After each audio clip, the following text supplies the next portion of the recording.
आजचा तसा विषय हा खूप महत्त्वाचा आहे. शेतकऱ्याच्या दृष्टिकोनातून शेतकरी उत्पादक कंपनी, फार्मर्स प्रोड्युसर ऑर्गनायझेशन अ, जसे आपल्या शेतकऱ्यांच्या बरोबर आलेले आहेत, तसतसं शेतकऱ्यांचे उत्पादन वाढलेलं आहे आणि त्यांना जे मार्केटमध्ये जे काही पैशाची लूट होत होती मध्यस्थांच्या मार्फत, त्या लुटीपासून शेतकरी थोडासा सावध झालेला आहे आणि या शेतकरी उत्पादक कंपनीच्या मुळं हा जो फायदा आहे, तो मध्यस्थांना जाण्याऐवजी डायरेक्ट शेतकऱ्यांच्या पदरामध्ये पडायला लागलेला आहे. आणि म्हणून हा शेतकरी उत्पादक कंपनी तशी काळाची गरज आहे आणि आपल्याला कल्पना आहे की 2014 सालापासून ही शेतकरी उत्पादक कंपनी स्थापन करण्याची सुरुवात झालेली होती. सुरुवातीच्या काळामध्ये आत्मा आणि MSCPच्या मार्फत राज्यभरात अनेक कंपन्या स्थापन केलेल्या होत्या. त्यातल्या पुणे जिल्ह्यामध्ये सुरुवातीला 14 कंपन्या स्थापन झालेल्या होत्या आणि त्यातल्या काही कंपन्या आम्ही कृषी विज्ञान केंद्र बारामती यांच्यामार्फत या कंपन्या स्थापन केलेल्या होत्या आणि 14 पासून आता जवळपास त्यांचे आता 9 वर्ष झाले, 8-9 वर्ष काही कंपन्यांचे झालेले आहेत. आणि अशा कंपन्यांचे वेगवेगळे उपक्रम चालू आहेत आणि त्याच्यातून फायदे काय होतात किंवा आपले काय तोटे होतात शेतीमध्ये, ते शेतीतले तोटे हे कंपन्याच्यामुळं आपल्याला कसे सावरता येतात, त्या संबंधानं आपण शेतकरी उत्पादक कंपनीच्या माध्यमातून आपण माहिती घेणार आहोत.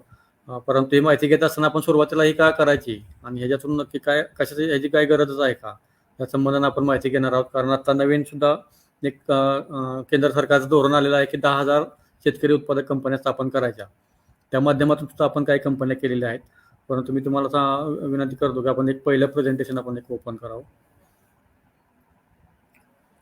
याच्यामध्ये आपण शेतकरी उत्पादक कंपन्यांच्या संदर्भातली सविस्तर माहिती याच्यामध्ये घेणार आहोत. परंतु सुरुवातीला ही शेतकरी उत्पादक कंपनी का करायची हे जर आपल्याला कळालं तर जास्त लोक उत्साहाने त्याच्यामध्ये भाग घेतील आणि मग त्यातून चांगली कंपनी चालेल, यासाठीच आपण नियोजन करतोय.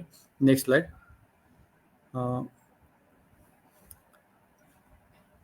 पण सुरुवातीला आम्ही काही 7 शेतकरी उत्पादक कंपन्या केलेल्या होत्या. परंतु नंतरच्या काळामध्ये आत्ता आम्ही 47 शेतकरी उत्पादक कंपन्या केलेल्या आहेत आणि त्याच्यामार्फत आपण धान्य महोत्सव भरवतो किंवा शेतकऱ्यांचे वेगवेगळे उपक्रम आहेत. शेतकऱ्यांना अनेक योजना मिळवून दिलेल्या आहेत. बीज उत्पादनाचा एक मोठा उपक्रम आपण चालू केलेला आहे. त्याचबरोबर याच्यामध्ये शेतकऱ्यांचे गट स्थापन करून त्यांच्या सुरुवातीला जे आपण शेतकरी गट केले होते किंवा बचत गट होते, त्या माध्यमातून छोट्या प्रमाणात काम चालू होतं. परंतु आता हे मोठ्या प्रमाणात काम वाढत गेलेलं आहे. करोडोमध्ये हे सर्व कंपन्या गेलेल्या आहेत आणि त्या कंपन्या कसं याच्यामध्ये सहभाग करून काय करतात ॲक्टिव्हिटी, आपण पुढच्या स्लाईडमध्ये आपण बघत जाणार. नेक्स्ट आपण हे पाहताय की आता आपण वेगवेगळ्या ठिकाणी जे धान्य महोत्सव भरवतो, त्या धान्य महोत्सवातले जे उपक्रम आहेत, सुरुवातीच्या काळामध्ये लोक असे साध्या पद्धतीने हे नियोजन केलं जात होतं आणि परंतु आता नंतर आत्ताच्या काळामध्ये आपण बघतो की शेतकऱ्यांना चांगलं ब्रँडिंगची सवय लागलेली आहे आणि त्यामुळं ते चांगल्या प्रकारचे पॅकिंग करतायत आणि योग्य रीतीने त्यांचे मार्केटिंगला कसं धान्य जाईल या संबंधानं विचार करतायत. नेक्स्ट स्लाइड घ्या. आता इथं बघता तुम्ही जे ब्रँडिंगचा विषय आहे, वेगवेगळ्या कंपन्यांच्या नावाचं हे ब्रँडिंग आहे. मग प्रतिभा फार्मर्स प्रोड्युसर कंपनी असेल, नाथसन कंपनी असेल किंवा बारामती फार्मर्स प्रोड्युसर कंपनी आहेत, या कंपन्यांच्या माध्यमातून हे सर्व ब्रँडिंग केलेले आहेत आणि आपण पॅकिंगवरती लक्ष द्या. आता सुरुवातीच्या काळामध्ये कसं होतं, लोक पोत्यामध्ये भरून विक्री करायला जात होते. जुन्या काळामध्ये लोकांची मागणी तशी होती किंवा त्या काळात एवढी सुविधा नव्हत्या. परंतु आता हल्ली खूप लोक शहाणे झालेले आहेत आणि त्यांना खूप असे पोते किंवा असं काही नको आहे. त्यांना जसं पाहिजे की 25 किलोच्या आतलं सगळं पॅकिंग पाहिजे. 5 किलो, 10 किलो, 2 किलो अशा स्वरूपाचं पॅकिंग पाहिजे की जे पॅकिंग ते उचलून घेऊ जाऊ शकतात आणि त्यांच्या घरापर्यंत कन्झ्युमर्स जे आपले आहेत, ग्राहक, ते आपल्या घरापर्यंत हे सगळं मटेरियल कसं घेऊन जाऊ शकतात, त्या संबंधानं आपल्याला सगळं पॅकिंग पाहिजे. मग तुमचं कांद्याचं असू द्यात किंवा डाळीचं असू द्यात किंवा गहू, ज्वारी, बाजरी, जे काय आपल्याला जे धान्य दररोज लागतं त्या संदर्भातलं असू द्यात. नेक्स्ट. आता इथे तुम्ही बघताय बीजोत्पादनाचं एक पॅकिंग आहे. बियाणामध्ये सुद्धा आता हे काय ह्या कंपन्याचं पॅकिंग आहे. काही शेतकरी गटाचं आहे, मंडळांचं आहे किंवा काही शेतकरी उत्पादक कंपन्यांचं आहे. आता मी सुरुवातीला बोललो की जवळपास 300 टन बियाणं उत्पादन आजच्या घडीला आपण हे तयार करतो दरवर्षी आणि हे सर्व उत्पादन आहे ते शेतकरी उत्पादक कंपन्यांच्या मार्फतच हे तयार व्हायला लागलेले आहेत आणि त्यांचे असे पॅकिंग करून ते राज्यभरात वेगवेगळ्या ठिकाणी पाठवत आहेत. आणि त्याचा फायदा असा होतो की आता सोयाबीनचा जर विचार केला तर सर्वसाधारण 35-40 रुपये, 45 रुपयेपर्यंत मार्केटला दर मिळतो. परंतु अशा पद्धतीचं पॅकिंग करून जर बियाणं उत्पादन केलं तर त्याचं रजिस्ट्रेशन वगैरे करायची प्रोसेस आहे, ती जर केली तर त्याला सर्वसाधारण 90 रुपयेपासून ते 110 रुपये किलोचा दर मिळतो. म्हणजे काय झालं, आपण जी पारंपरिक शेती करत होतो त्या शेतीपेक्षा आपण आता हा शेती उद्योग करायला लागलेलो आहे म्हणून हे शेतकरीच करतात आणि त्याच्यामुळे तो एक फायदा शेतकऱ्यांना होताना दिसतोय आणि म्हणून अनेक शेतकऱ्यांनी याच्यामध्ये भाग घेतला आणि आपण त्याच्यातून असे उत्पादनं तयार करत आहेत आणि कोट्यावधीची उलाढाल आता चालू आहेत वेगवेगळ्या कंपन्यांची. नेक्स्ट स्लाइड घ्या.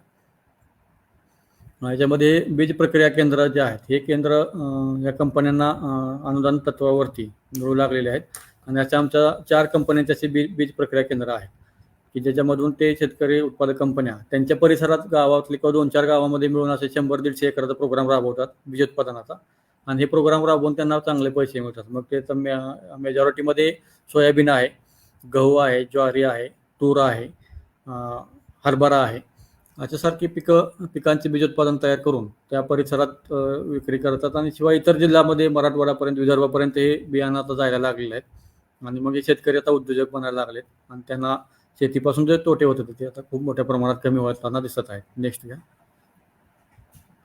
ह्या कंपन्याचे काय आउटलेट्स आहेत, काय औषधाची दुकानं आहेत. औषधाचं दुकान सुद्धा एक आहे यातला एक उपक्रम किंवा धान्य विक्री एक आहे.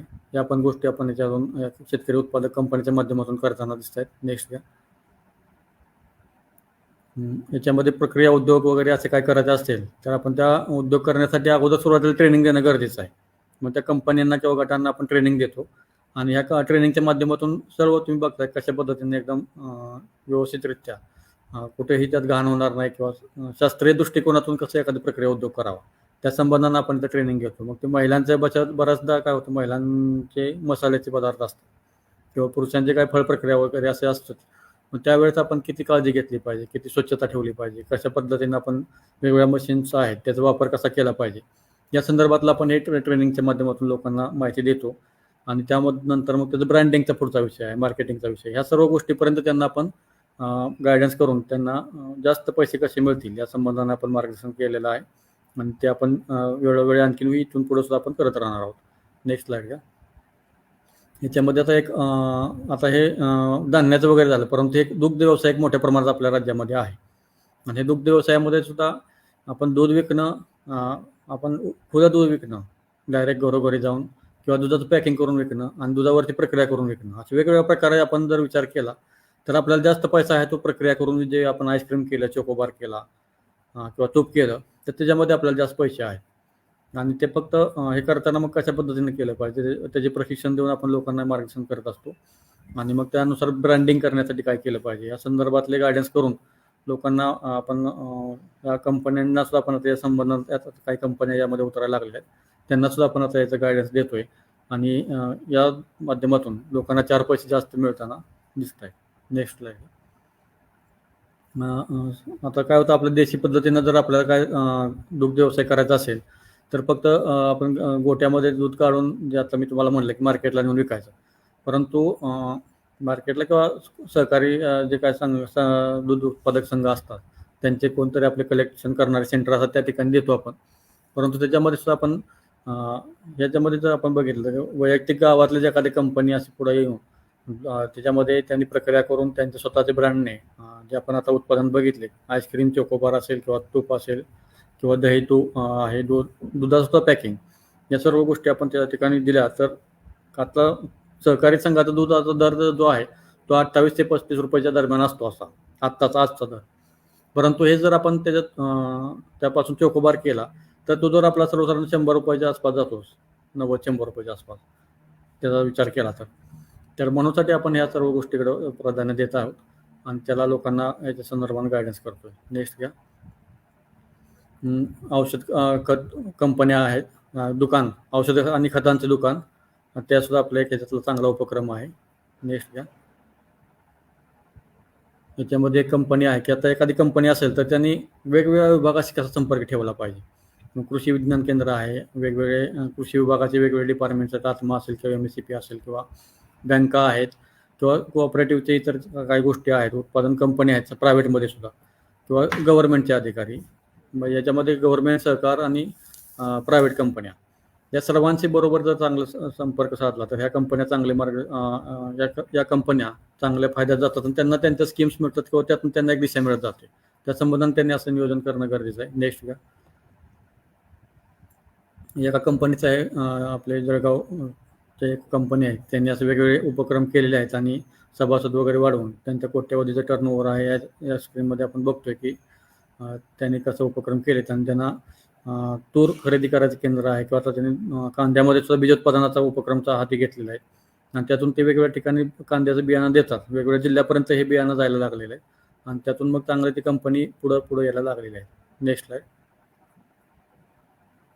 आता हे एक दुकान आहे नाथसन फार्मर्स प्रोड्युसर कंपनी, आपली माळेगाव सांगवीमधली आहे. त्या कंपनीचं हे दुकान आहे आणि त्यांचाही टर्नओव्हर जवळपास 1 कोटीच्या पुढं आहे. म्हणजे 1.25 कोटीपर्यंत दरवर्षी त्यांचा हा टर्नओव्हर जातो. आणि दुकानाचा ह्याचा एक फायदा काय होतो या दुकानाचा, की बहुतांश दुकानामध्ये 100 रुपयाचं जर त्या कंपनीनं औषध त्या दुकानदाराला दिलं असेल तर तो दुकानदार 300 रुपये वगैरे असं त्यातनं काढतो. 200-300 रुपये असं. म्हणजे 2 पटीनं 3 पटीनं त्याची किंमत जास्त असते.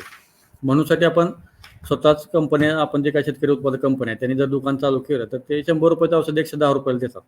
म्हणजे कमी खर्चात शेतकऱ्यालाही मिळतं आणि आपले पैसे वाचले म्हणजे आपण पैसे कमवल्यासारखी ही गोष्ट आहे. त्यासाठीच आपण या कंपन्यांना हे प्रोत्साहन दिलेलं आहे. आणि मग शिवाय आणखीन एका ठिकाणी तुम्ही बघता ते बॉक्स दिसत आहेत एका ठिकाणी, तर ते बॉक्स आहेत ते त्या कंपनीनं, कोकणातली एक कंपनी आहे सिंधुदुर्गची, त्या कंपनीमार्फत त्यांनी इथं आंबे आणले होते, हापूस आंबा.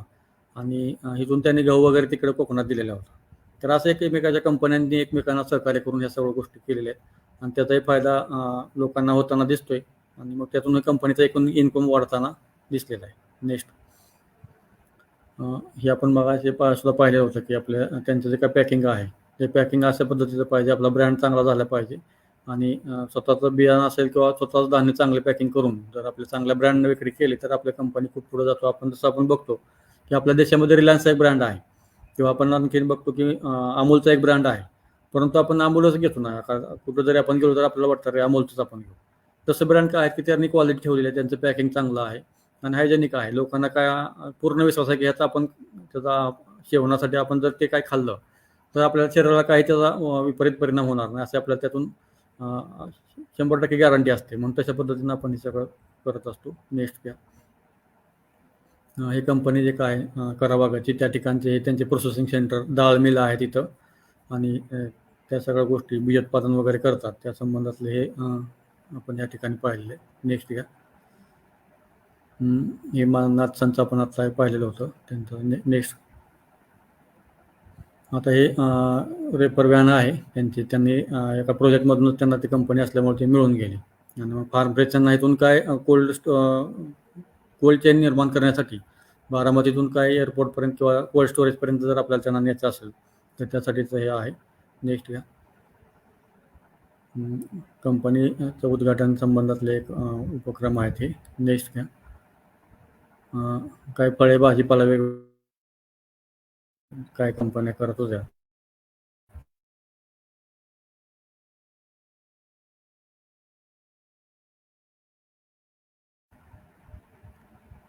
पुढची स्लाइड.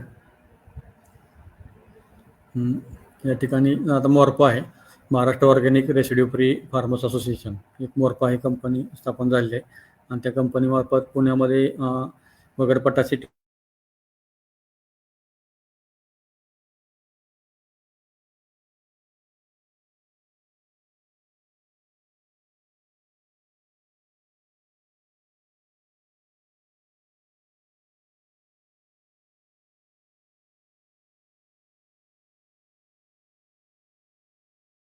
चांगले त्याच्यापासून टर्नओव्हर होताना दिसतोय.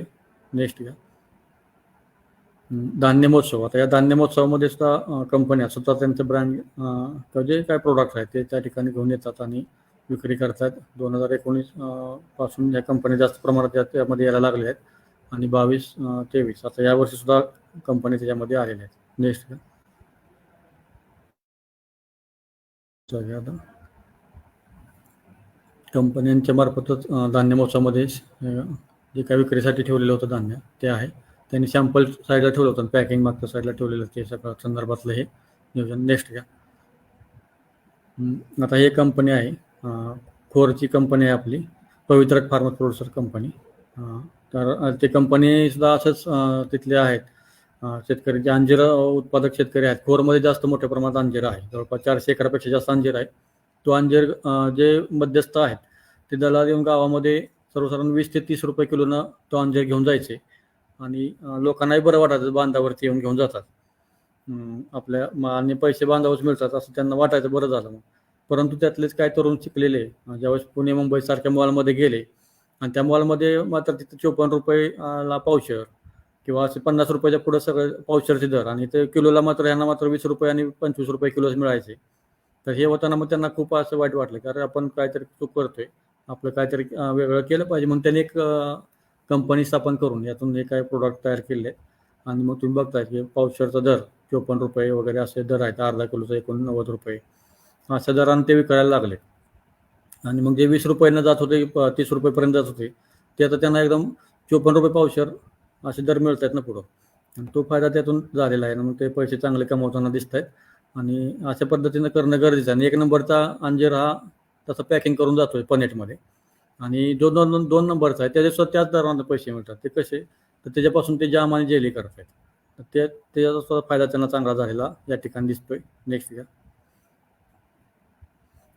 काही ठिकाणी आपण प्रदर्शनामध्ये किंवा त्यांना काय पुरस्कार आपण देतो, जे चांगलं काम करतात ते आहे या ठिकाणी कंपनीच्या लोकांना. नेक्स्ट, प्रदर्शनात पुण्यामध्ये वगैरे जे काय कंपन्या स्थापन उपस्थित होत्या त्यांचे काय स्टॉल्स आहेत. नेक्स्ट या हे पॅकिंग बघा, आपण हे वेगवेगळे 21 ब्रँड आहेत आपले, त्याच्यामार्फत हे सगळं विक्रीसाठी प्रोडक्ट तयार होतात. नेक्स्ट, आता बाकी सुद्धा आपण बघतो की गटाने सुरुवातीला असे साध्या पद्धतीने करत होते, पण नंतर चांगले व्हायला लागले शेतकरी गटांच्या मार्फत. हळद असेल किंवा हळदीचंच आहे, ते साध्या पद्धतीने केलं की 1 रुपया खर्च आहे.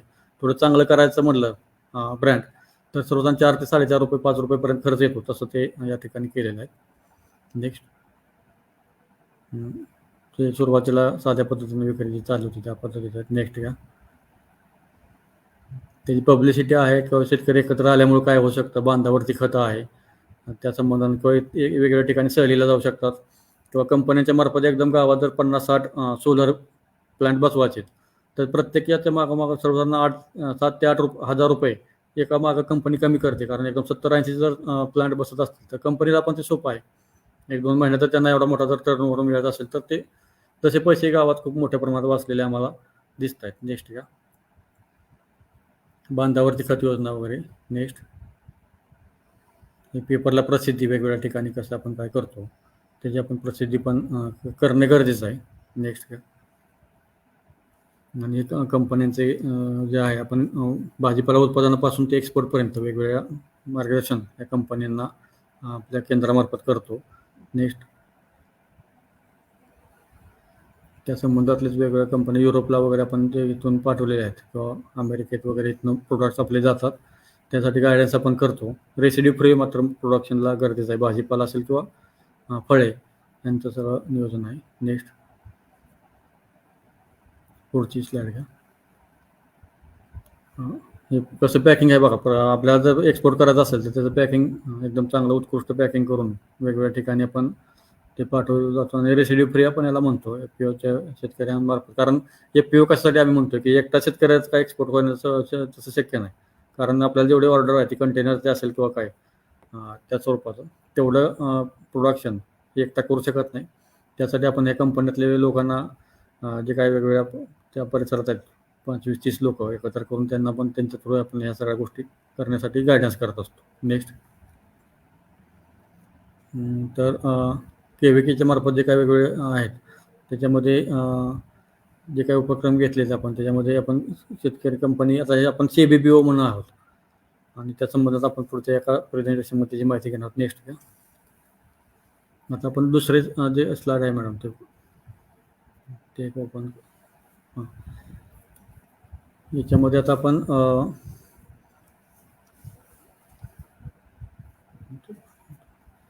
आपण बघतो की हे सगळ्या कंपन्या कशासाठी करायचे. तर आपण जर आपल्या देशाचा विचार केला तर सर्वसाधारण आपला जर GDP बघितला शेतीचा, तर त्याच्यामध्ये खूप विचार करण्यासारखी गोष्ट आहे. कारण 2014मध्ये जर आपला GDP बघितला तर सर्वसाधारण शेतीचा जो होता तो 13.7 म्हणजे 14% आपला शेतीचा वाटा होता. टोटल 100 रुपयामध्ये जर आपला GDPचा विचार केला तर आपला 14 रुपये असा विचार करू. आणि चरितार्थासाठी आपण शेतीवरती अवलंबून किती आहेत, 55% लोक. 55% लोकांचं फक्त 14% उत्पादन आहे, आणि वरती पुन्हा 45% जे लोक आहेत त्यांचं वरचे जे काय 86% उत्पादन आहे आपल्या देशामध्ये. त्याच्यामुळे मग शेतीकडे येण्याचा कल जो कमी व्हायला लागलेला आहे त्याला हे मेन कारण आहे. आणि मग ते दरडोई उत्पादन जर बघितलं तर तो पण इथं विषय दिला आहे आणि आपण लोकसंख्या वगैरे त्या संबंधाने इथं ही माहिती दिलेली आहे आणि म्हणून आपण हे 55% लोकांचं उत्पादन आहे ते 14% आहे आणि हे आपल्याला वाढवायच्यासाठीच ही शेतकरी उत्पादक कंपनी आपल्याला कशी मदत करणार आहे या संबंधाने आपण पुढे आपण माहिती घेणार आहोत. आणि नेक्स्ट पुढची स्लाईड घ्या. आता ह्यातनं काय आहेत त्यातल्या समस्या काय आहेत, या असं होण्याचं कारण काय आहेत त्याचा जर आपण विचार बघितला तर उत्पादन खर्च आहे. त्यासाठी काय कळीचे मुद्दे जे आहेत त्याच्यामध्ये आपण बघितलं उत्पादन खर्च आहे, ज्ञान व तंत्रज्ञानाचा अभाव आहे किंवा मनुष्यबळ आहे, मार्केटिंगचा विषय जो आहे तो आहे, मूल्यवर्धन तर खूप कमी असतं आपलं, संरक्षणाची उपाययोजनाचं आपल्याला आपण एवढं बघत नाही किंवा वित्तपुरवठा आहेत. या सर्व गोष्टी आपण याच्यामध्ये गोष्टी अंतर्भाव आहे. हे सगळे मुद्दे महत्त्वाचे आहेत, प्रॉब्लेम आहेत आणि त्यासाठी आपल्याला काय करायला पाहिजे, उत्पादन खर्च आपल्याला कमी करण्याचा उपाययोजना राबवाव्या लागतील किंवा शेतकऱ्यांना ज्ञान देण्यासाठी चांगलं ज्ञान कसं त्यांना देता येईल ते आपण गाव पातळीवरती किंवा त्यांना आता नवीन पद्धतीनं कसं देता येईल त्या संबंधातलं आहे. तर आपल्याकडं मनुष्यबळ आहे परंतु शेतीमध्ये काम करताना मनुष्यबळ मिळत नाही आणि त्यासाठी आपल्याला यांत्रिकरणाची गरज आहे आणि जे मनुष्यबळ आहे ते कुशल नाही, मग त्यासाठी ते गरज आहे. मार्केटिंगचा विषय आहे, योग्य भाव मिळत नाहीत ती समस्या आहे. त्याचबरोबर मग ते मिळवण्यासाठी प्रयत्न हे आपल्याला FPOs आपल्याला देऊ शकते. मूल्यवर्धन करायचं असेल तर आपल्याला FPO मार्फतच आपण हे मूल्यवर्धन करून आपले स्वतःचे ब्रँड आपण करू शकतो आणि संरक्षणाचे उपाय जे काय आहेत, पीक विमा वगैरे या संबंधानं आपण पुढाकार घेणं गरजेचं आहे. वित्तपुरवठ्यासाठी बँका याच्यासाठी पुढे येतात आणि त्या संबंधानं आपल्याला विचार करावा लागेल आणि यासाठी योग्य शासकीय धोरण पाहिजे आपल्याला किंवा योग्य व्यवस्थापन पद्धती आहे, आवश्यक पाठबळ आहे. बँकांमार्फत आता वित्तपुरवठा चांगला मिळायला लागला आहे, शासकीय धोरण आता येत आहेत, ते धोरण आपण लगेच स्वीकारले पाहिजेत. खूप उशीर लावला की काय होतं, सगळे स्वीकारल्यानंतर आपण त्यात आलो तर आपल्याला ते कॉम्पिटिशनमध्ये जावं लागतं. पण सुरुवातीलाच आपण ते स्वीकारून मोकळं झालं तर आपल्याला परतून आपल्या पदारात काहीतरी मिळून जातं. शासकीय धोरणासाठी आपण म्हणून त्याला पुढाकार घेणं गरजेचं आहे आणि FPOचं त्यातलाच एक भाग आहे. वेगवेगळ्या योजना ज्या आहेत त्याचा पण आपण कसा लाभ घेतला पाहिजे त्या संबंधानं आपण FPOच्या माध्यमातून विचार करणं गरजेचं आहे. नेक्स्ट स्लाईड घ्या. आता आपण बघतो की ही जी मेन समस्या आहे, सर्वांची ओरड काय आहे की आपण ज्यावेळेस आपल्या शेतामध्ये 100 रुपयाचा खर्च करतो आणि 4 महिने एखादं पीक उत्पादन घेतो, पीक सांभाळतो आणि 4 महिन्यांनी मार्केटला ज्यावेळेस जातो त्यावेळेस आपल्याला 100 रुपयाच्या खर्चामागे आपल्याला 120 रुपये मिळतात.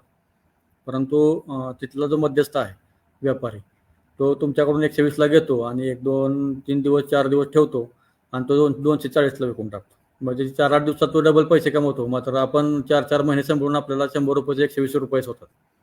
परंतु मध्यस्थ मात्र पैशाचे दाम दुप्पट लगेच त्यांना 1-2-4 दिवसात, आठवड्यात करून टाकतात किंवा महिन्याभरात. त्याच्यासाठी आपल्याला यातून काहीतरी मार्ग काढणं गरजेचं आहे. त्यासाठीच हे FPOचा आपल्याला एक चांगला पर्याय आहे. नेक्स्ट स्लाईड घ्या. त्याच्यासाठी आपल्याला शेतीमाल विक्री साखळी निर्माण करणं गरजेचं आहे. मग त्याच्यासाठी मग ती वाहतूक आहे, वाहतूकदार हा हुंडेकरी ह्यात जास्त मोठी साखळी आहे. म्हणजे हे सगळ्यात पैसे आपले जातात, वाहतूकदार, हुंडेकरीचे पैसे जातात. मार्केटमध्ये गेले की दलाल, हमाल, तिथं पण वाहतूकदार आहेत. पुन्हा किरकोळ विक्रेते, पुन्हा त्यांचं पण जे काही गोष्टी आहेत, वजनातली घट आहे किंवा ग्राहकाची मानसिकता, ह्या सर्व गोष्टी याच्यामध्ये आहेत आणि त्यामध्ये आपला विचार करून ह्याच्यामध्ये आपण उतरणं गरजेचं आहे. नेक्स्ट स्लाईड घ्या. त्याच्यासाठी पर्यायी व्यवस्था काय आहेत तर संकलन व प्रतवारी, त्याचबरोबर सामुदायिक वाहतूक व्यवस्था, मार्केटिंगचा हब आहे, संगणकीय वापराद्वारे योग्य माहिती तंत्रज्ञानाचा विक्रीमध्ये वापर आणि योग्य साठवणूक व्यवस्था आहे, प्राथमिक प्रक्रियेची व मूल्यवर्धनाची व्यवस्था, या सर्व गोष्टी आपल्याला करणं गरजेचं आहे. नेक्स्ट घ्या. त्यासाठी आपल्याला FPO स्थापन करणं हा खरा कळीचा मुद्दा आहे आणि म्हणूनच आपण भारतीय कंपनी ॲक्ट जो आहे तो 2013 त्याच्या माध्यमातून आपल्याला थोडंसं सोपं झालं की कंपनी ॲक्ट 2013 आल्यापासून शेतकरी उत्पादक कंपन्या स्थापन व्हायला लागल्यात आणि त्या माध्यमातून चांगले शेतकरी याच्यामध्ये बऱ्याचशा कंपन्या स्थापन झाल्या, चांगले कामही करतात. काही कंपन्यांचं मॅनेजमेंट चांगलं नसल्यामुळे त्यावेळी त्या बंद होतात किंवा डबघाईला आलेल्या, अशा पण काही कंपन्या आहेत. परंतु चांगलं काम करणारे, चांगले जर बॉडी असेल तर त्या मात्र कंपन्या चांगल्या चालतात. त्यासाठी संचालक किमान 5 आणि 15 जे काय आहेत या संबंधात आपण डिटेल आता पुढच्या प्रेझेंटेशनमध्ये घेणार आहोत. पेड अप कॅपिटल 1 लाख आहे किंवा सभा संख्या मर्यादित आहे, SFACचे काही या जे काही ह्या गोष्टी आहेत त्या आपण पुढच्या एका प्रेझेंटेशनमध्ये बघणार आहोत. नेक्स्ट स्लाईड घ्या. त्यासाठी आपल्याला आता हे FPO करताना काय आहे, संचालकांची कामाबद्दलची रुची चांगली पाहिजे, व्यावसायिकता त्यांना पाहिजेच, त्याचबरोबर शेतकरी सभासदांची मानसिकताही चांगली पाहिजे, सुसंवाद चांगला पाहिजे सामुदायिक हिताबद्दल दक्षता असणं गरजेचं आहे. आणि ह्या गोष्टी ज्या कंपन्यामध्ये आहेत, त्या कंपन्या पुढं चांगल्या चाललेल्या आहेत, कंटिन्यू चाललेल्या आहेत. आणि बहुतांश आणि काही कंपन्यामध्ये यांच्यात वाद चालू झाले, की या कंपन्या बंद होतात किंवा ते पुढं काम करत नाहीत, असं होतं. म्हणून आपल्याला सर्व गोष्टीवरती ह्या सर्व गोष्टींचा विचार केला तर संचालकाची कामाबद्दलची रुची चांगली पाहिजे, व्यावसायिकता पाहिजे, शेतकरी मेन सभासद आहेत त्यांची मानसिकता चांगली पाहिजे, सुसंवाद पाहिजे आणि सामुदायिक हितसंवादाबाबत दक्षता असणे गरजेचं आहे. Next slide. हे काय आपण मगाशी बघितलं. Next slide. सुरुवातीला आम्ही काय कंपनीला असं मार्गदर्शन करून लोकांना तयार केलं होतं कंपन्या करायला. Next slide. आणि हे पुढं ट्रेनिंग वगैरे देऊन सहली काढून आपण लोकांची मानसिकता तयार करून ह्या कंपन्या स्थापन झालेल्या आहेत सुरुवातीच्या. आणि नंतरच्या काळामध्ये आता 10,000 FPOचा जो काय विषय आहे तो FPOचा विषय. नेक्स्ट स्लाइड घ्या. हे काही लोकांनी फक्त एकत्रित वेगवेगळ्या ॲक्टिव्हिटी करायच्या, ट्रेनिंग घेणं, वेगवेगळ्या ठिकाणी सहली काढणं, शिवार फेऱ्या, यांत्रिकीकरण दिसते तुम्हाला एका स्लाइडमध्ये, फील्ड डे घेणं. पुढची स्लाइड घ्या. गट चर्चा वगैरे आहेत त्या, तिथं आपण काय मीटिंगमध्ये काय करता येईल काय असं चर्चा करून. नेक्स्ट. काय पुरस्कार दिलेले आहेत. Next slide. धान्य महोत्सव वगैरे बघितलं तर आपण मॅडम ते दुसरं प्रेझेंटेशन चालू करा. आणि आपल्याला हे करताना कसं काय काय गरज आहे ते आपल्याला वैभव पाटील सर आपल्याला पुढच्या प्रेझेंटेशनमध्ये सांगतील की आत्ता आपण 10,000 FPO जे का स्थापन केलेले आहेत, या 10,000 FPOच्या अंतर्गत आम्ही कृषी विज्ञान केंद्रामार्फत 47 FPO झालेले आहेत. आणि या 47 FPOचं आणखी काय काम चाललं आहे किंवा त्या नवीन FPO तर खूप कोट्यावधीचे कसे टर्नओव्हर करतात वेगवेगळ्या पिकांमध्ये, त्याची आपण माहिती घेणार आहोत. तर ते तिसरं प्रेझेंटेशन ओपन करा. हे वैभव पाटीलचं आपल्याला आमच्या इथे कृषी विज्ञान केंद्रामध्ये आमचे सहकारी आहेत आणि 10,000 FPOमध्ये ते आमच्या इथलं कंपनी स्थापन करण्यासाठी त्यांच्याकडे जबाबदारी आहे. आम्हाला जे 50 FPO मिळाले त्याची त्यांच्याकडे जबाबदारी आहे आणि त्या कंपन्यामध्ये त्यांनी जे काय काम केलेलं आहे ते तुमच्यात थोडक्यात मांडतील. नमस्कार सर्वांना. केंद्र सरकारच्या 10,000 शेतकरी उत्पादक कंपनी स्थापन करण्याच्या योजनेमध्ये आपण agriculture development trust Baramati CBBO म्हणून काम करत आहे. आणि ह्या योजनेच्या माध्यमातून प्रत्येक तालुक्याला आपल्याला एक कंपनी स्थापन करण्याचं उद्दिष्ट आहे. त्यातल्या 45 कंपन्या आपल्या स्थापन झालेल्या आहेत. त्यामध्ये प्रामुख्याने सांगली, नगर, सिंधुदुर्ग आणि रत्नागिरी जिल्ह्यामधील आहेत. काही ठाणे आणि पालघरमधील आहेत. तर ह्या योजनेमध्ये आम्ही शेतकरी उत्पादक कंपनी स्थापन करण्यापासून त्यांचा बिझनेस प्लॅन, त्यांचं टर्नओव्हर करणं आणि सरकारची जी योजना आहेत, ॲग्रिकल्चर इन्फ्रास्ट्रक्चर फंड आहे आणि महाराष्ट्र गव्हर्नमेंटचा स्मार्ट प्रोजेक्ट आहे किंवा मॅग्नेट प्रोजेक्ट आहे, ह्या सगळ्यांना त्या कंपन्यांना लाभ मिळवून देण्यासाठी आम्ही प्रयत्न करतो. त्यांचं ट्रेनिंग, मार्केटिंग ह्या सर्व गोष्टी आम्ही त्यांना 5 वर्ष सपोर्ट करत असतो. तर ओव्हरऑल 10 शेतकरी एकत्र येऊन कंपनी सुरू होत असते. पण कंपनी का करायची ते महत्त्वाचं आहे. आपले प्रॉब्लेम आपण सोडवू शकत असलो, जे प्रॉब्लेम गटाने सोडवलेत आत्तापर्यंत, तेच आपण कंपनीच्या माध्यमातून का जायचे किंवा काय प्रोसिजर आहे किंवा काय तत्व आहेत ते आपण पुढच्या प्रेझेंटेशनमध्ये आपल्याला बघायला मिळतील. आणि एक स्लाइड, पुढची स्लाइड घ्या मॅडम. हे आहे की आत्ता काय सिच्युएशन आहे. शेतकरी उत्पादक कंपनीचा एक शेतकरी फार्मर म्हणजे मेंबर झाला तर असे 300-400 शेतकरी एकत्र आले तर गव्हर्नमेंट त्यांना सपोर्ट करत आहे. तर जे शेतकरी आपला 1,000-2,000 रुपये देऊन मेंबर होणार आहे, त्याला कोणत्या कोणत्या गोष्टी मिळतील किंवा मिळू शकतील हे ह्या कंपनीच्या माध्यमातून फायदा कसा होणार आहे. या प्रेझेंटेशन स्लाइडमध्ये दिसत आहे की एकटा शेतकरी मोठी यंत्रणा किंवा एकटा शेतकरी जे करू शकत नाही ते ग्रुपने करणार आहे. समजा उदाहरणार्थ आपण गोडाऊन, आता बऱ्याच शेतकऱ्यांना गोडाऊनची व्यवस्था नसल्यामुळे प्रत्येक ठिकाणी आहे त्या किमतीमध्ये माल आपण देऊ शकतो. एकटा शेतकरी लगेच गोडाऊन बांधणार नाही, पण ह्या कंपनीच्या माध्यमातून कंपनीला गव्हर्नमेंट 60% ते 50% पर्यंत सबसिडी देत आहे. तर कंपनीचा मेंबर म्हणून आपण गोडाऊन असेल, मोठं हार्वेस्टर असेल, या मोठ्या मोठ्या स्कीमच्या माध्यमातून मोठे मोठे आपल्याकडे इन्फ्रास्ट्रक्चर उपलब्ध होणार आहे. त्यामुळं आपलं उत्पादन खर्च तर हेच होणार आहे. आमची आता मिरजची कंपनी एक आहे वाळव्याची, त्यांनी ड्रोन खरेदी केला आहे. तर 10 लाख रुपयाचा ड्रोन खरेदी केला. एकट्या शेतकऱ्याला ते शक्य नव्हतं, पण कंपनीच्या माध्यमातून ड्रोन खरेदी केल्यामुळे त्यांच्या इथं टेक्नॉलॉजीचा वापर झालेला आहे आणि टेक्नॉलॉजीचा वापर झाल्यामुळे कष्ट थोडंसं कमी आणि उत्पादनामध्ये त्याचा वाढीवर परिणाम झालेला आहे आणि यामध्ये सगळ्यात बार्गेनिंग पॉवर जास्त वाढलेली आहे. आमच्या आता पाथर्डीची कंपनी आहे, त्यांच्याकडे ज्वारी आहे. तर ते ऑर्गॅनिक ज्वारी आहे पहिल्यापासून. तर ते पुणे आणि रिलायन्स मॉलला त्यांचं टाय-अप झालेलं आहे, की ते सांगतायत आमच्याकडे 350 मेंबरची 2-2 एकर, 3-3 एकर आहे. तर आम्ही तुम्हाला पाहिजे त्या ह्याच्यात पॅकिंगमध्ये आम्ही देऊ शकतो. तर हे रिलायन्स मॉलसाठी पण सोपं आहे, की मला एकाच जागेवरून सगळं मिळणार आहे. तर तशा पद्धतीनं पुढे जाऊन आपण काम केलं पाहिजे आणि ह्यामध्ये इन्व्हेस्टमेंटचा प्रकार आहे. ते ग्रुपने केल्यामुळे त्याचं पर्सेंटेज आपोआप कमी होऊन आपला खर्च कमी होत आहे आणि भांडवल जे आहे समजा आपल्या सगळ्या 400 शेतकऱ्यांचं, 500 शेतकऱ्यांचं एकत्र आलं, तर ते क्रेडिट स्वरूपात आपल्याला इकडं-तिकडं वापरता येत आहे. पुढची स्लाईड घ्या. शेतकरी उत्पादक कंपनी कोणत्या स्तरावरती काम करणार आहे? म्हणजे आपले जे सर्व शेतकऱ्यांचे जे प्रश्न आहेत, म्हणजे समस्या आहेत, त्याच्यावरती प्रत्येक समस्येवरती शेतकरी उत्पादक कंपनी काम करणार आहे. म्हणजे शेतकऱ्यांना खतं, औषधं, बी बियाण्यांची अडचण आहे. तर प्रत्येक कंपनी आपल्या 200-400 सभासदांसाठी आपण इनपुट शॉप सुरुवातीला सुरू करू शकतो.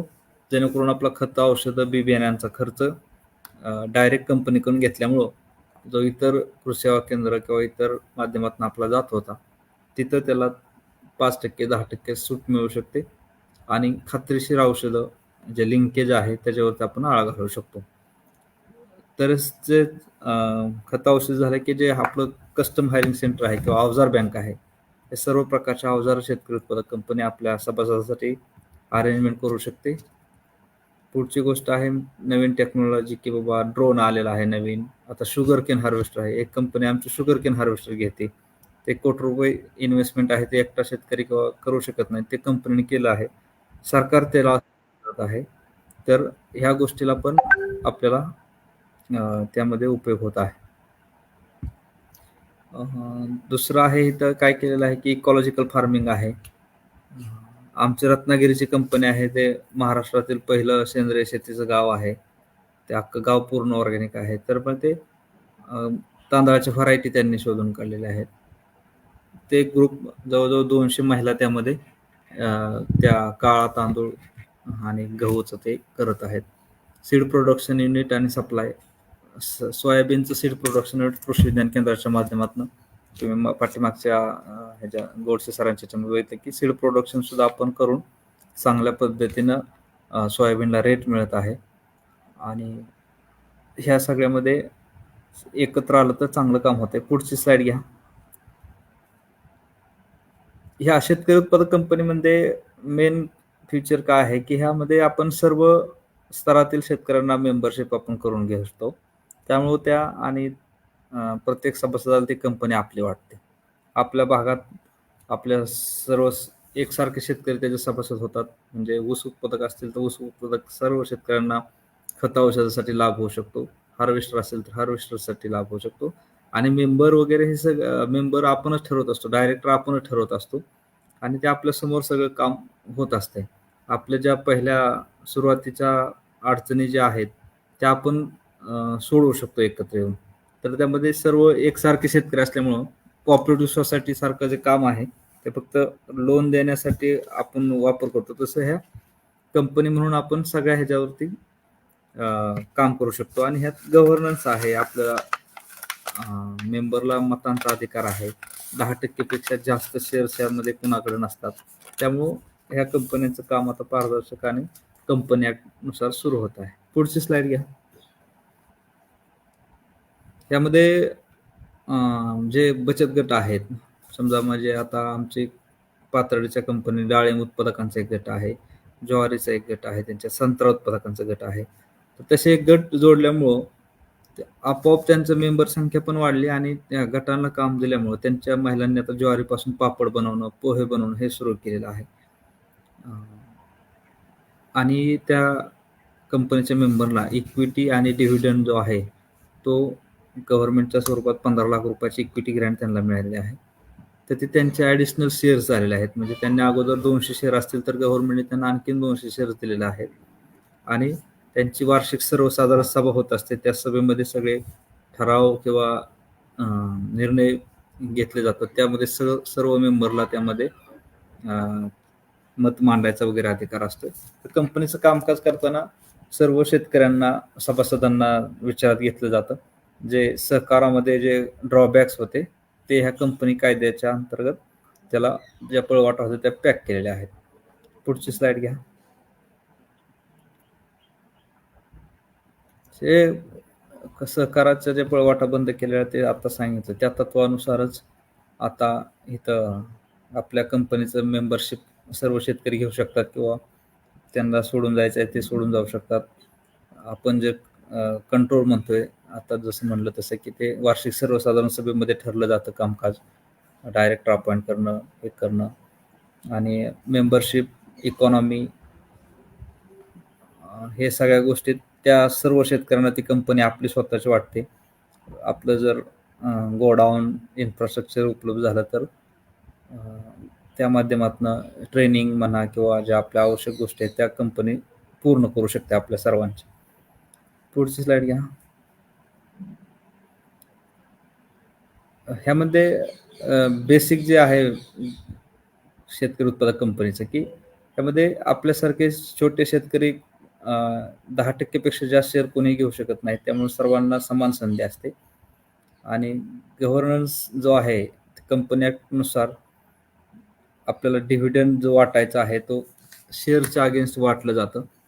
सहकारामध्ये असं नसायचं. म्हणजे पॅक्समध्ये एक सहकारी सोसायटीमध्ये आपल्याला मताचा अधिकार आपण जर थकीत कर्ज असेल तर आपल्याला ते मिळायचं नाही. ह्यामध्ये तसं ठेवलेलं नाही. 10% पेक्षा जास्त शेअर न घेतल्यामुळे कुणाला देत नसल्यामुळं त्याची मालकी हक्क वगैरे हे सगळं सर्वानुमत असते. म्हणजे जेवढे मेंबर्स असतील तेवढे आपल्याला तिथं हे मालक म्हणून राहतात. पुढची घ्या. एफ-पी-ओचं ऑपरेशन म्हणजे कामकाज जे सगळं चालणार आहे ते आपण एफ-पी-ओ केल्यानंतर ते सी-ओ, अकाउंटंट आणि आपल्याला जे लागतील. समजा आमची आता कर्जत जामखेडची कंपनी आहे, ते लिंबू खरेदी विक्री करते. त्यांच्याकडे 2 सी-ओ, 1 सी-ओ, 2 अकाउंटंट आहेत, 2 मॅनेजर आहेत आणि कलेक्शन सेंटरवरती प्रत्येक कलेक्शन सेंटरवर आहे सॉर्टिंग कराय बिहारी म्हणून 2 मुलं आहेत, म्हणजे सपोर्टिंग स्टाफ. असा आपल्या कंपनीच्या कामकाजानुसार स्टाफ वगैरे वाढतो. पण त्याचं सगळं मॉनिटरिंग आणि हे करणं हे आपलं डायरेक्टर म्हणून आपण जे निवड करतो त्यांचं काम आहे ते देखरेख करणं वगैरे. तसं हे सगळं आहे ह्या चित्रामध्ये आपल्याला सगळं दिसतंय. आणि सगळं ठराव मीटिंग हे जनरल बॉडीमध्ये होत असतात. पुढची स्लाइड घ्या. त्यात रोल आणि रिस्पॉन्सिबिलिटी खूप महत्त्वाची आहे. म्हणजे शेतकरी उत्पादक कंपनीमध्ये आजपर्यंतच्या ज्या कंपनी झाल्या आणि सर्व शेतकरी बांधव असल्यामुळं कंपनी स्थापन झाल्या, CS कडनं करून घेतल्या, पण चालवायची कशी आणि त्याच्यामुळं सर्व कंपन्या बंद पडल्या. बंद करताना पण त्याला स्थापन करण्यासारखीच प्रोसिजर आहे. नाहीतर दिवसाला ₹100 प्रमाणे दंड असे लिगल कंप्लाय जो आहे ती ऑडिट करणं गरजेचं आहे. डायरेक्टरांच्या KYC करणं गरजेचं आहे. आणि ते आपला जो काही व्यवसाय आहे ते सर्व सभासदांना सांगणं आणि ROCला ते अपडेट करणं, ह्या गोष्टी सर्व कंपल्सरी करणे गरजेचं असतं. वर्षातून 4 वेळा आपली सर्व डायरेक्टरांची मीटिंग होणं गरजेचं असतं. ह्या गोष्टी सांगायला आणि ते अपडेट करायला सगळी यंत्रणा लागते. ती ह्या सर्व शेतकऱ्यांना आतापर्यंत माहीत नव्हती. परंतु आता ह्या केंद्र सरकारच्या योजनेतनं किंवा CS ऑडिटर हे रिस्पॉन्सिबल नसल्यामुळे हे असं दंड वगैरे भरावे लागत होते. तर ह्यामध्ये डायरेक्टरांचं काय रोल आहे आणि जे ऑफिस सांभाळतात सगळं, म्हणजे ऑफिस सांभाळणं, मेंबर करणं. सुरुवातीला स्थापन झाल्यानंतर मेंबर वाढवणं किंवा त्यांच्याकडून ₹1000-2000 घेणं खूप अवघड काम असतं. कोकणात असू द्या किंवा पश्चिम महाराष्ट्र असू द्या, शेतकरी प्रत्येक वेळेस विचारतो की ह्या 2000चा मला फायदा काय होणार आहे. आणि हे सगळं सांगणं कठीण जातं डायरेक्टरांना की आम्हाला काम तर करायचं आहे, पण ते कशा पद्धतीने करायचं आहे. आणि आतापर्यंत पैसे गोळा करणाऱ्यांची संख्या भरपूर झाल्यामुळं चांगलं काम असताना सुद्धा खरोखर मेंबर वाढवण्यासाठी अडचणी निर्माण होत आहेत.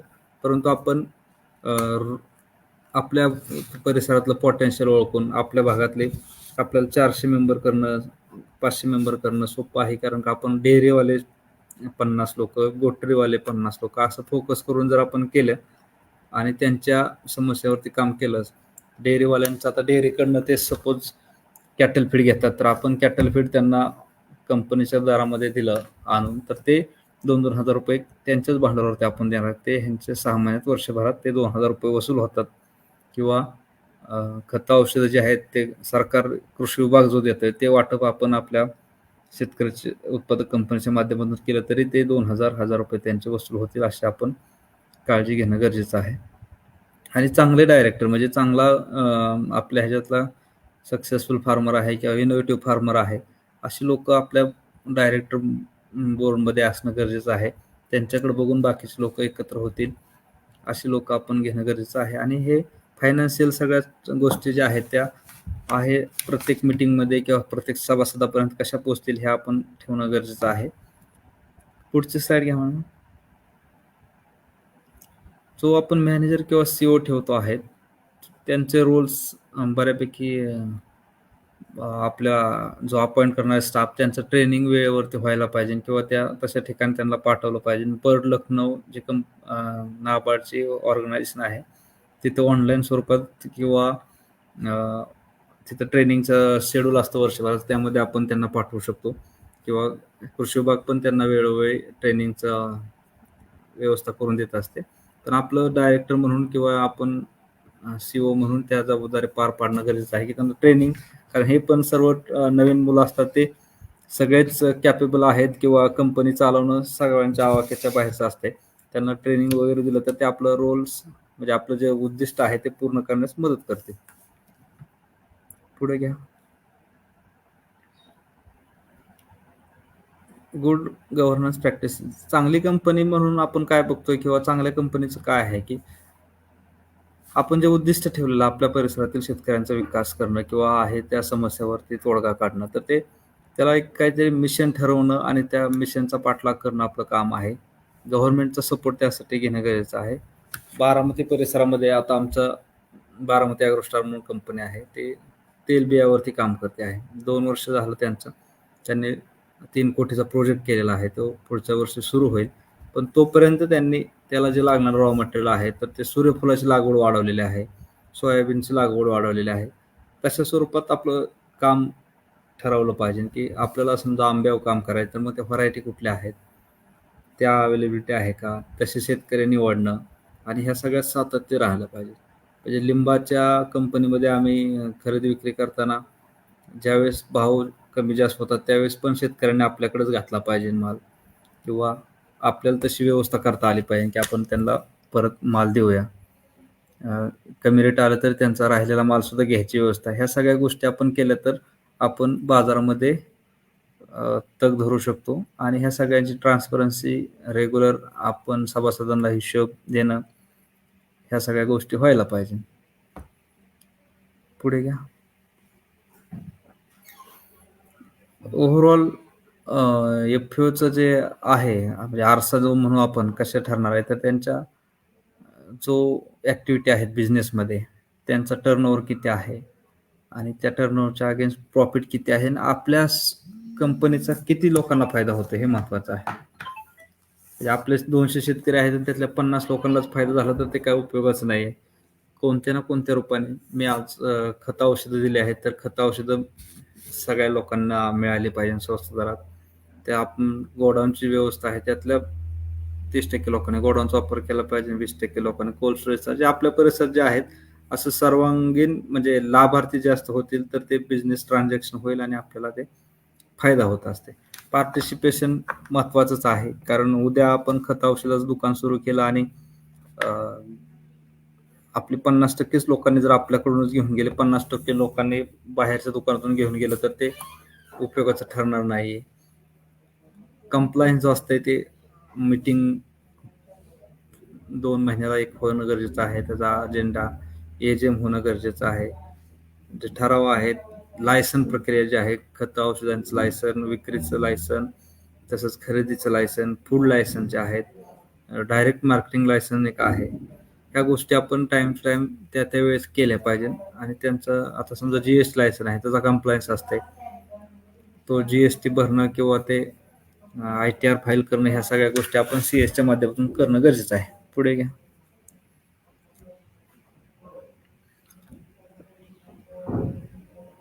बेसिक म्हणजे की फ्युचर्स काय कंपनीचं, कंपनी ह्या 4 गोष्टीवरती चालू शकते, की quality service as per member needs. म्हणजे आता क्वालिटी जर आपल्या इथं काही कंपन्यांचं दुकान, सगळ्यांचंच दुकान चालेल असा विषय नाही, किंवा सगळ्यांचंच कॅटल फीडचं आपण सुरू केलं म्हणून ते चालू शकतील नाही, तिथली समस्याच नसेल. समजा सीड पेस्टिसाइड बारामती सारख्या ठिकाणी जर ते उपलब्ध होत असतील सर्व ठिकाणी, तर आपण तिथं नाही केलं तरी चालेल. दुसऱ्या गोष्टी व्हॅल्यू ॲडिशनवरती आपण काय काम करता आलं तर ते बघितलं पाहिजे.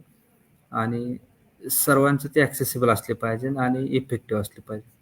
म्हणजे ड्रोन आमच्या एका कंपनी घेतला आणि कंपनीचा ड्रोनने खर्च करणं, त्या पायलटला ट्रेन करणं, ह्या सगळ्या गोष्टी, आणि ते एकरी किती पैसे ठरवायचे त्याच्यावरती केलं तर ते बाकीच्या इतर कंपन्यांचा ड्रोन कमी पैशात घेत होता. अशा ठिकाणी आपल्याला ते मॅनेजमेंट करणं गरजेचं कळायला पाहिजे, की खरोखर आपण आणलेली सेवा आहे किंवा काय वस्तू आहे ते आपण लोकांना आपण प्रॉफिट ठेवून, किंवा कंपनीला पण 2-5% राहिले पाहिजे अशा लेवलला देता आलं तर ते आपण ते निवडणं गरजेचं आहे.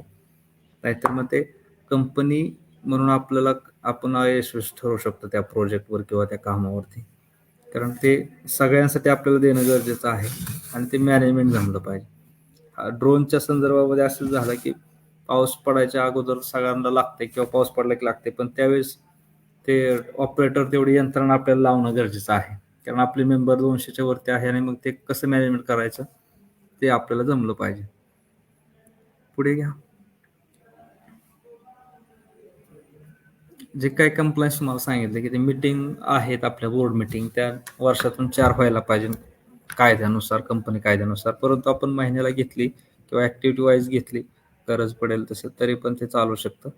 ऑडिट असते ते प्रत्येक वर्षाला ऑडिट असते. मग त्यामध्ये आपण किती लोकांचे सभासद केले, किती लोकांचा आपण खतं औषध विकली, किंवा ओव्हरऑल रेव्हेन्यू आपला किती जनरेट झाला ते आपल्याला त्या ऑडिट वेळेस कळतं.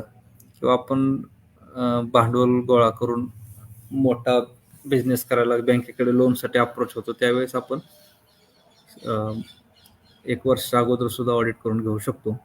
स्पेशल ऑडिट आपण त्याला म्हणू शकतो. आणि जनरल मीटिंग आपण जे म्हणलेलं आहे ते वर्षातून एकदा होत असते. आपण बोर्ड ऑफ डायरेक्टर जे ठरवायचे आहेत ते आपण प्रत्येक वेळेस 1/3 आपण एक तृतीयांश बदलू शकतो आणि 15 पर्यंत आपण डायरेक्टर घेऊ शकतो. ॲन्युअल रिटर्न जे आपण ROC ला फाईल करायचे असतात ते 30 दिवसाच्या आत, एजीएम नंतर 30 दिवसाच्या आत करायचे असतात. पुढे घ्या.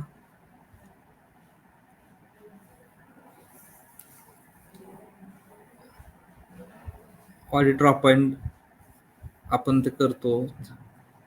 म्हणजे ऑडिटर आपल्याला लगेच अपॉइंट करायची गरज नसते, पण आपण ज्या सीए कडनं काम करून घेतो त्याला अपॉइंट करतो लिगली, की तुम्ही आमच्या कंपनीचं काम बघणार आहे. आणि GST रिटर्न आपण प्रत्येक महिन्याला भरत असतो.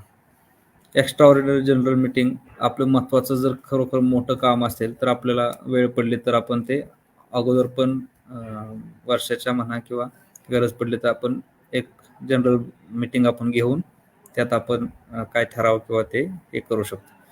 मेंटेनन्स ऑन स्टॅट्युटरी रजिस्टर म्हणजे आपल्या उद्योग व्यवसायानुसार आपलं खत औषधाचं दुकान आहे तर त्याला सेल, परचेस, स्टॉक हे सगळे रजिस्टर गरजेचं आहेत.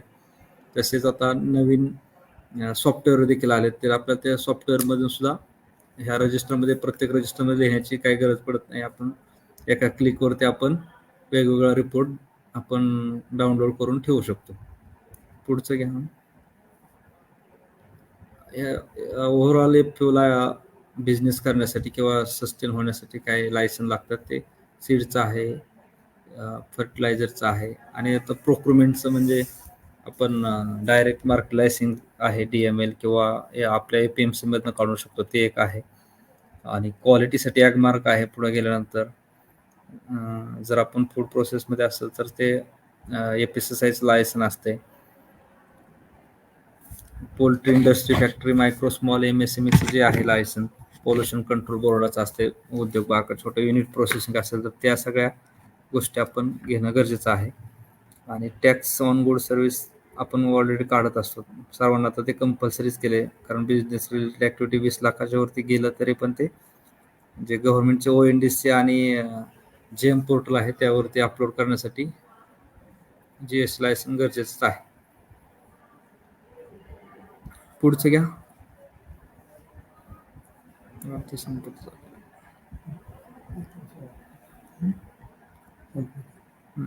पुढची स्लाइड घ्या मॅडम, म्हणजे संपते.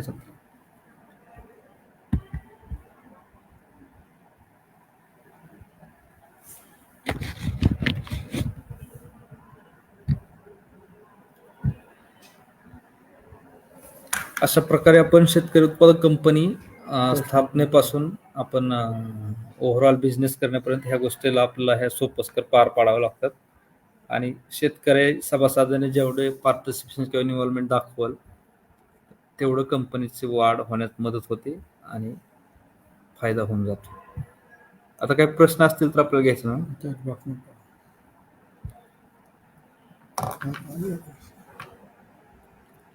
किती शेतकरी असणे गरजेचं असते? शेतकरी उत्पादक कंपनी किती शेतकरी उत्पादक कंपनी म्हणजे स्थापन करण्यासाठी 10 शेतकरी आवश्यक असतात. परंतु आपल्याला सरकारकडनं सबसिडी किंवा हे घ्यायचे असतात, आपल्याला 250 ते 300 सभासद लागतात. स्मार्टसाठी 250 सभासद असावे आणि टर्नओव्हर आपला 5 लाखाच्या वरती असावा. नोंदणीसाठी फक्त 10 असते. केंद्र व राज्य शासनाचे कोणकोणत्या योजना आहेत, त्यांचा लाभ कसा घ्यावा? अभिजित यादव बोलतो. अभिजित यादवांचा प्रश्न आहे. केंद्र व राज्य सरकार, आता समजा आपल्याला म्हणजे ॲग्रिकल्चर इन्फ्रास्ट्रक्चर फंड म्हणून स्कीम आहे, त्यामध्ये बऱ्यापैकी आपल्याला 3% व्याजदराचं सबवेन्शन आहे. म्हणजे 9% व्याजाने जर आपल्याला प्रोजेक्टसाठी कर्ज मिळालं असेल तर ते आपल्याला 6 रुपये टक्क्याने मिळतं.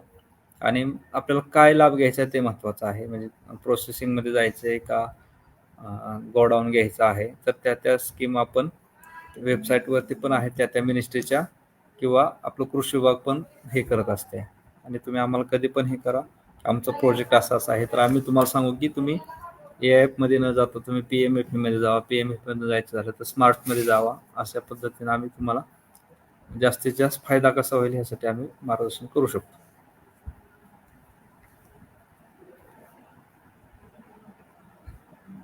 DML लायसन काढायला आपापल्या विभागाच्या, आता हे आमच्या पुणे जिल्ह्याच्या ठिकाणी जायचं कृषी पणन वेबसाईटवरती पण आपण हे करू शकता.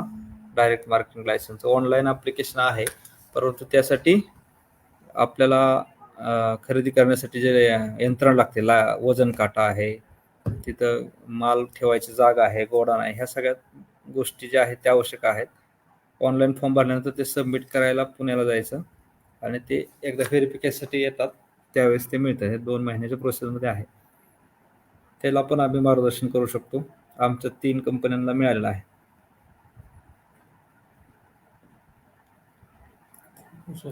प्रधानमंत्री सुषमा आहे ना फूड प्रोसेसिंगसाठी. PMFE म्हणून योजना आहे, त्यामध्ये सर्व फूड प्रोसेसिंगसाठीच आहेत. 35% सबसिडी आहे.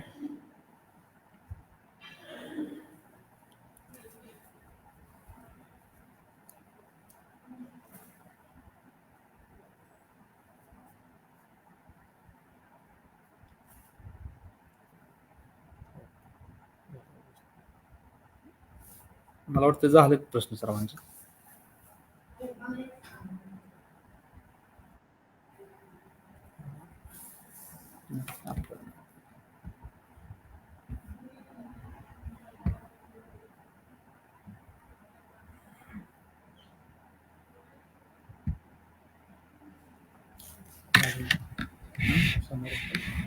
तर सर्वांचे प्रश्न संपलेत असं हे करून आपण हे सेशन या ठिकाणी आज थांबवू.